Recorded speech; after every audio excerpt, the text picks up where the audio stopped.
আসসালামু আলাইকুম রহমতুল্লাহি ওবরকাতুহু। সম্মানিত হাজিরিন ভাই ও বন্ধুগণ, আশা করি সবাই আল্লাহ তাআলার অশেষ মেহেরবানিতে ভালো আছেন।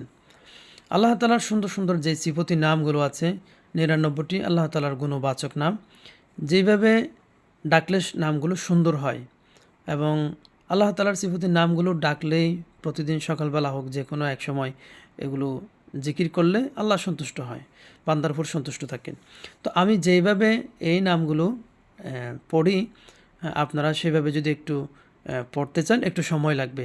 তো ধৈর্যের সাথে যদি সময় নিয়ে যদি এগুলো আমরা শুনতে থাকি, শুনতে শুনতে আমাদের মুখস্থ হয়ে যাবে।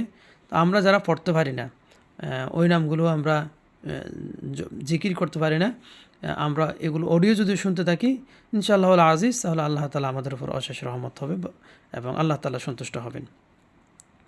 তো আমি দ্বিতীয় রেকর্ডে, এর পরবর্তী রেকর্ডে কোনো কথায় ছাড়াই শুধুমাত্র কোরআনের আয়াত পড়ার পর আমি আল্লাহ তাআলার সিফতি নামগুলো পড়ব।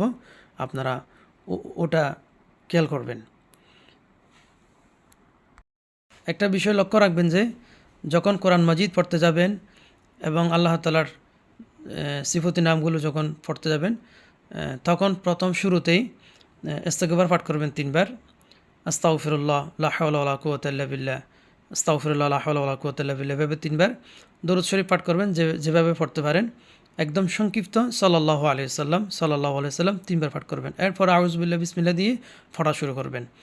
যখন সমাপ্ত করবেন তখনও আবার দরুদ শরীফ পড়বেন সংক্ষিপ্তভাবে, সাল্লাল্লাহু আলাইহি সাল্লাম 3 বার 5 বার 7 বার পড়ে দোয়া করবেন। এই দোয়াগুলো কবুল হয়।